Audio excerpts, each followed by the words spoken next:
त्यातला महत्त्वाचा प्रश्न म्हणजे ज्या 1230 संस्थांची सुनावणी सुरू आहे त्या अवसायनात काढण्यात आल्या आहेत त्याच्या मतदानाचं काय?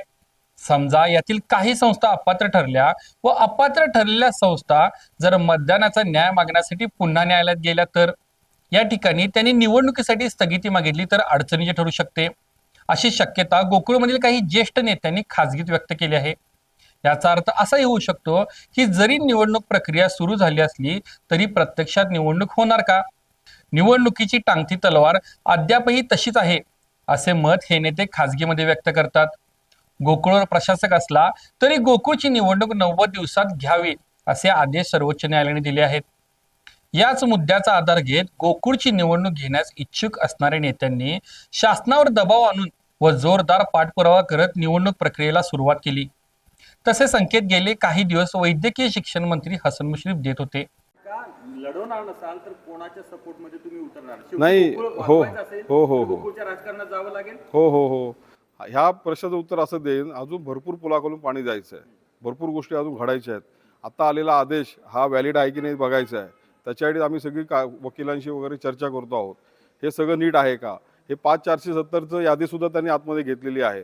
मग जो काय हायकोर्टामध्ये जो काय 3 महिने झाला तो टाइमपास होता का? ह्या बेकादी सभासदांना घेऊन निवडणूक कशी घेणार? संविधानाप्रमाणे जर आपल्याला माहिती आहे काही याच्यामध्ये बोगस सभासद आहेत आणि जाणीवपूर्वक बोगस सभासद असताना सुद्धा निवडणूक घेणं हा गुन्हा आहे. त्यामुळे हा गुन्हा कुणी करायचं ठरवलंय त्याचं मी डायरेक्शन दिलं असं म्हणायचं. सुप्रीम कोर्टाचं डायरेक्शन थेट म्हटलं की 90 दिवसाच्या आत निवडणुका घ्या. सुप्रीम कोर्टाचं डायरेक्शन पूर्ण वाचल्यानंतर तो एक शब्द 90 दिवसात फ्रॉम टुडे असं म्हटलेलं आहे. पण त्याच्या आधी त्यांनी हायकोर्टच्या ऑर्डरला सुद्धा प्रोटेक्ट केलेलं आहे. हायकोर्टच्या ऑर्डरप्रमाणे सगळं करा. हायकोर्टच्या ऑर्डरला आम्ही सेट असाइड करत नाही. ते करून तुम्ही 90 दिवसाच्या निवडणूक घ्या असं त्यांनी म्हटलेलं आहे.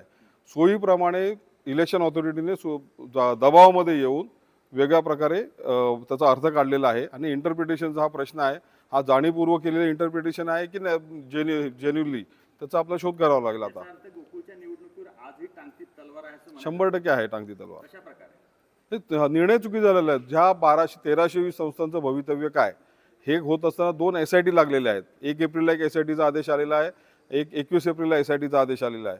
त्या SITचं प्राथमिक अनुमान आहे की किमान 400 ते 1600 संस्था ह्या बोगस आज सुद्धा त्यामध्ये गोकुळमध्ये आहेत. त्या संस्था वाचवण्यासाठी यांनी घाई केलेली आहे.